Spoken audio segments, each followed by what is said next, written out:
People ask me all the time some pretty tough questions like, what's your favorite place you've traveled to? And I usually struggle with an answer. I've been to so many great places, it's kind of hard to pick. You're based out of Los Angeles, so we were just talking about that, but you don't stick around very much because you're traveling so much. Any favorite spots? Like, what's the most beautiful place? I've given it a lot of thought. I'm ready to divulge. Today, I want to answer all those questions with the very first edition of the Photowalks Awards, the Walkies. We're going to look back at the 120 locations that we have visited in producing the show and offer our awards for travel excellence. We've got 30 categories, all leading up to the best Photowalk winner.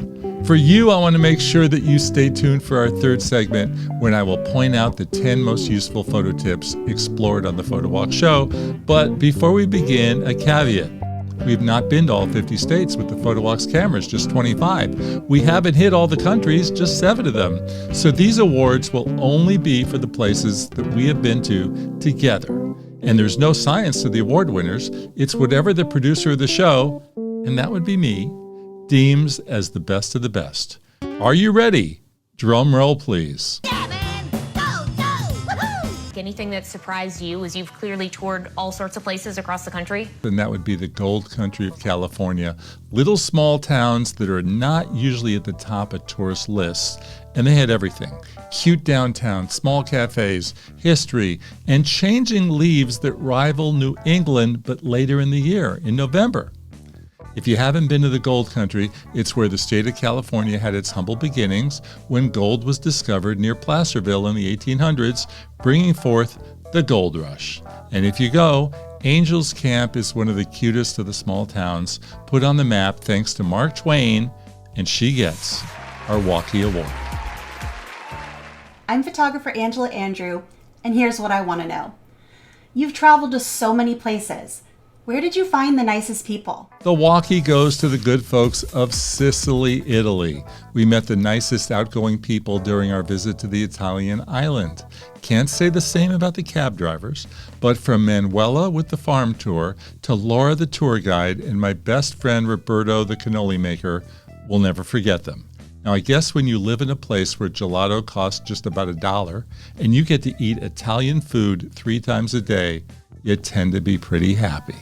Rich DeMiro here, Rich on Tech. Jeff, I know you've been to so many places. I want to know, what's the biggest letdown you've ever discovered on the road? No walkie for the city of Battle Creek, Michigan.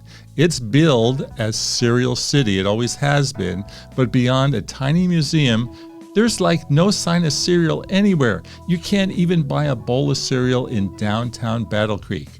Now, how many times have we heard Kellogg's of Battle Creek? No, and I don't know if there's any of the restaurants here in downtown that actually do. I mean, there's a couple places, but I don't think any of us actually serve cereal. Howdy, Jeff, and a big hello to everyone watching from the Lieber's Luggage Lab here in Albuquerque. When we heard you were doing a Photowalks Awards, the people had to ask, where was the best architecture you've seen on the road? Anton Gaudi, need I say any more? From the La Sagrada Familia, which is still under construction and has been since 1882, Park Güell, Casa Batilio, and so much more, Gaudi's masterpieces dominate the city's skyline. Best architecture, the Walkie goes to Barcelona. Hey Jeff, it's Bob Bowden here. Hey, what's the best Photowalks road trip you've taken so far?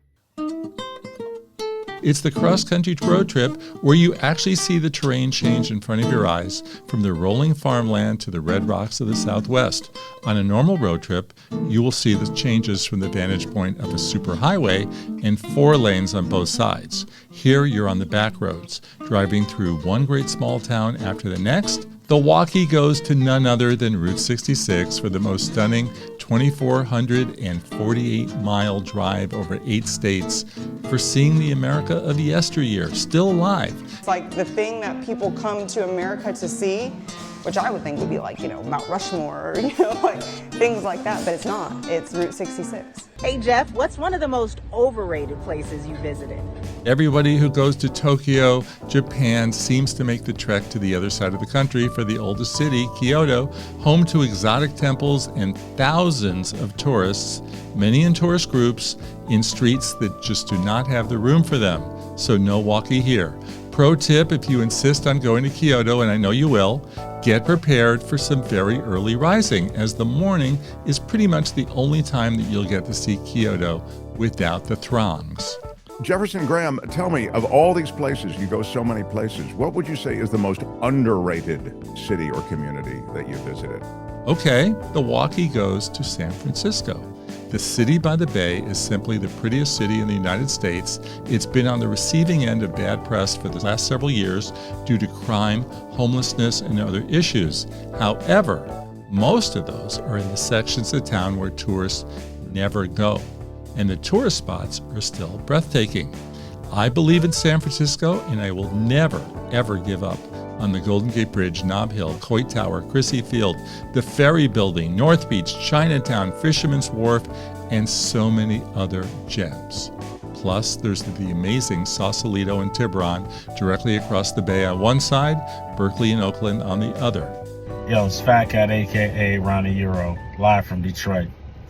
Jefferson, my question is, what is the most walkable city that you ever visited? Well, there are so many great ones highlighted by New York, San Francisco, Chicago, but in those places I also had to use a lot of public transportation to get around. In Porto, Portugal, I never once stepped into a car. Porto is the hillside postcard that's made for walking. Just leave the hotel room in the morning and start strolling down cobblestone streets as you head to the riverfront, where you will see the performers, the amazing views, and then you're going to do some more walking over the bridge to the other side of the river where Porto wine is made. Hey Jeff, what's the best hidden gem you've come across? I'm going for a place that's on the other side of the Grand Teton National Park in Idaho, is way cheaper to stay than Jackson Hole and just as gorgeous. I especially like Tetonia, Driggs, and Victor. Now, Jackson is where most people go, and it's one of the most expensive places to live in the U.S. And for us tourists, it can cost $400 to $500 a night for an entry-level room. We paid $100 a night in Victor, which is just up the hill about 45 minutes away. And as I said, the views are just as great. So let's give a walkie to the Teton Valley. What's the best food you ever had on the road? Run, don't walk to the city of Chicago for deep dish pizza, hot dogs, and Italian beef. You've got everything the inner 6-year-old in me loves. I'm the anti-foodie. If you want upscale foodie fare, you've got the wrong show. In Chicago, there is deep dish pizza on seemingly every street. But pro tip, be sure to order a salad too, because it takes around 45 minutes to get the deep dish pizzas made. Best dessert. I've had over 120 ice cream cones in the 120 locations that we've covered here, from Italy and France, from Amarillo to Zion National Park. And we're giving the Walkie Award to Grater's Ice Cream in Cincinnati. It was by far the best of the best, richer, and with a kick of extra chips that just burst in your mouth. Amazing. I have a question for you, Jeff. Where's the best place you've been able to put the FM camera to use? That would go to the weather. Because anytime we get a rainy day, as you've heard me say, phones are water resistant, big cameras are not. So when it rains, not only is your camera protected, but you can produce great shots in the rain. The neon reflections in Tucumcari, New Mexico, and Tijuana, Mexico, swimming underwater, or just being able to take it on rafting rides without having to worry. Tell me, what is the best drive you've ever been on Photowalks? Here you've got a windy, curvy road that would make any car manufacturer drool. And when the road comes to an end, you will wind up in a classic Western town that looks straight out of Bonanza or any old Western movie, with a saloon, a restaurant, and mules that roam the streets. Our walkie goes to the road from Kingman to Oatman, Arizona. What is your number one favorite travel location for taking great photos? So if you could go anywhere in the world and you could take, like, I need some really great photos, where would you choose? How do you not award the walkie to Paris, France? Now, there's a reason that everybody wants to go there, because it's that incredible. Every street is like a museum. Everywhere you look is like a picture postcard. And love those potato frites. Island Getaway. Now, Photowalks has been to many great islands, including the 4 major Hawaiian ones. Catalina off the coast of Los Angeles, and of course, New York, New York. But the Walkie goes to a little Canadian island paradise in British Columbia called Savary. To locals, it's their Hawaii, a tiny island with a year-round population of just around 100 people. Now, if you visit from Vancouver, which most people do, you will need to take 2 ferries plus a water taxi to get there. Then you're on an island with no cars, no restaurants, no post office, no police force. But how about those views?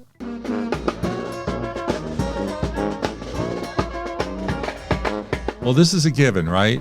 New Orleans gets the Walkie. It's the birthplace of jazz and the blues, where music plays seemingly on every corner, and boy, is it great. Hey Jefferson, it's Jordan Bonke over at ABC 15 here in Arizona. So you've traveled all over the country. What's your best ice cream that you've ever had? Maybe your favorite back roads? Well, we've been on so many of them, from coastal Mendocino, the back route from Solvang to Santa Barbara, the ride off the main road into Tetonia, Idaho that gets you closer and closer to the Tetons. But our Walkie goes to the back roads of tiny Heber City, Utah. About 3 miles off the highway that runs through town, it's pretty easy to get lost in the beauty, looking back towards Midway, the valley, and the majestic snow-covered Mount Timpanogos.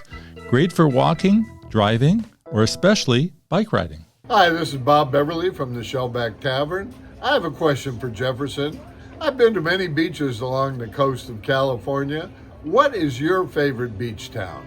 As a proud resident of Manhattan Beach, California, a little suburb of Los Angeles, I've got to give the Walkie to my hometown.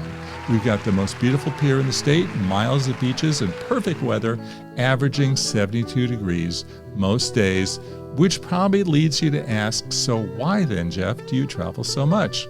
Well, it's to see other cool places like Manhattan Beach all over. Hi, it's Mark Coleman from Paul's Photo and the Creative Photo Academy. I want to know, hey, Jefferson Graham, where is the best small town you have ever been to? Again, this is the backbone of Photowalks as we cruise the world looking for the most photographable places. From the Badlands of South Dakota to Pie Town, New Mexico, Oceana Dunes in California, Safety Harbor in Florida, but the Walkie will go to Taos, New Mexico. It's about a 2-hour drive from Santa Fe. It's home to some of the best light and some of the most dramatic clouds that you'll see anywhere. The legendary artists Ansel Adams and Georgia O'Keeffe both had a love affair with Taos, and if it was good enough for them, it's good enough for me. Today, Taos is an artist colony with great food, and if you're willing to take a drive out of town, you'll see some of those great dramatic skies and landscapes that I mentioned. Best out of the way small town. Now, we're picking the most easternmost municipality in the contiguous United States, population 1,237, where at the Quoddy Head State Park, you've got the only true red and white candy stripe lighthouse in the United States. There are 2 other candy stripe lighthouses, but they're in black and white in St. Augustine, Florida, and Cape Hatteras, North Carolina. Now, to visit our winner, Lubec, Maine, it's a trek. It's a 4-hour drive from Portland, the biggest city in the state, and 2 hours from Bar Harbor, the coastal town near Acadia National Park, but well worth it. Best city? Well, I grew up there, so I'm biased, but sorry Los Angeles, Chicago, and all the others, but New York is still the greatest city in the world. Easiest to get around, with more things to see, great food, and so eminently walkable, even when we were there in January, when it was 10 degrees. Hello, we're Martin and Juliana from Tourist to Local. We have been all over the world. And so have you. So from one creator to another, we want to know, what is your favorite place you have ever been? Now look, Paris, Barcelona, Lisbon, Tokyo, Los Angeles, New York, Chicago, they were all fantastic. The small towns of Cannon Beach and Heber City, Utah were memorable. And the Midwest cities of Detroit, Cincinnati, and Cleveland were surprising in how cool they were and how many great things there were to see in each of them. But our best of the best Walkie Award goes to the Canadian province of Nova Scotia and the road trip that we took from one end of the island to the other. You had amazing local color, as in color hues. You had great people and food. You had lower costs than a comparable trip to nearby New England. In fact, we descended upon Nova Scotia when a friend wrote on Facebook that he had just come back from there, and it was twice as good as New England, with half the price and way fewer tourists. Plus, if you're lucky enough to visit in October for the Celtic Colours Festival, you've got traditional Scottish fiddle music playing on seemingly every street corner, and it sounds great. Now, you're going to want to be on Cape Breton, which is home to one of the great drives. You're going to want to visit Peggy's Cove, the town with only 29 people, yet they have the most photographed lighthouse in Canada, and ultra-colorful Lunenburg. It's time for our photo tip segment in our Photowalks Award Show episode. Now, here are 10 of the most effective ones that we've discussed on the show. Starting with number 1, most people take their vacation photos in the middle of the day when the light is harsh and it produces horrible shadows on our faces. However, there's usually one decent angle for you if you are willing to move around. Try north, south, west, or east because one of them is going to work for you. Try it, you're going to see. If not, just get into the shade for the most even, flattering light. Number 2, don't be shy. Sometimes we want to capture a photo, we're in a crowd, and we're not willing to move forward and get the right shot. Please don't do that.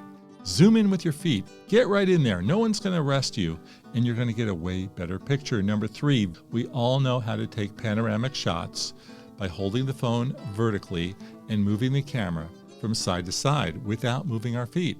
Have you ever thought about the vertical pano to photograph things like a tall tree, cactus, Eiffel Tower, or Empire State Building? To do that, just put the phone into a horizontal position, press the camera shutter button, and go upwards instead of sideways. Number 4, time lapse. Viewers know that there's no tool I love more on the phone than making a time lapse and watching the world fly by at super fast speeds, and they're so easy to do. All you need is a tripod with a phone mount and some patience. Once you set up the shot, you click record. You let the camera capture the action for about an hour. The best subjects are anything that changes, like fast-moving clouds or night turning to day. Every phone has a time-lapse feature in the camera app, but my time-lapse app of choice is the free Blackmagic camera app. Number 5, slow-mo. Did you know that not a day goes by that you don't see slow motion being used at some point in TV shows, movies, and sport telecasts? You can produce amazing slow-mo video on your phone via the camera app, and unlike time-lapse videos, you don't need a tripod to steady the action. The footage is so slow, you're not going to see the camera movement. Best subjects, people walking down the street, ocean waves crashing, cars driving. Again, anything with movement. Night mode. Well, this is what Apple calls its tool to take better photos in the dark. Well, on the Pixel, it's night sight, and on the Samsung Galaxy, nightography. The approach is all the same. When it gets dark, you slip on these tools, and the camera then takes a series of images and merges them together, producing a more pleasing image, even in the dark of night. You will need a tripod for best results. Try it out. Black and white and apps. When I grew up, I needed separate film types for color and black and white.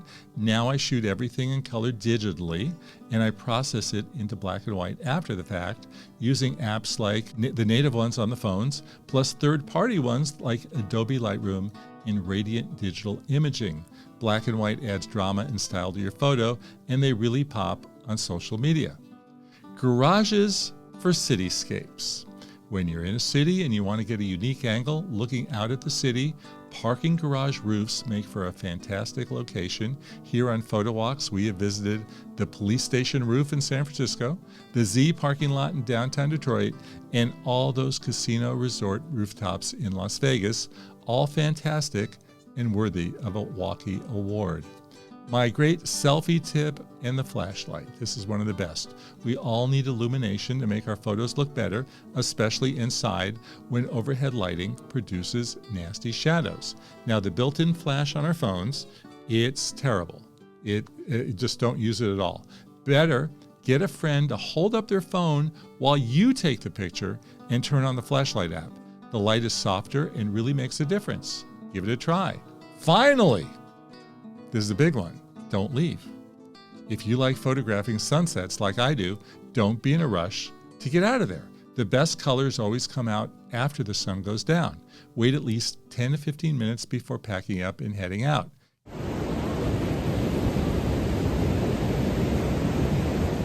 Okay, one more thing. Best use of a smartphone, part 2. Did you know that you get better, more colorful sunsets when shot on a smartphone than with a big camera? That's because every image you take on the phone is actually a compilation of 9 different photos shot at different exposures that are merged together, giving you a shot with lots of pizzazz.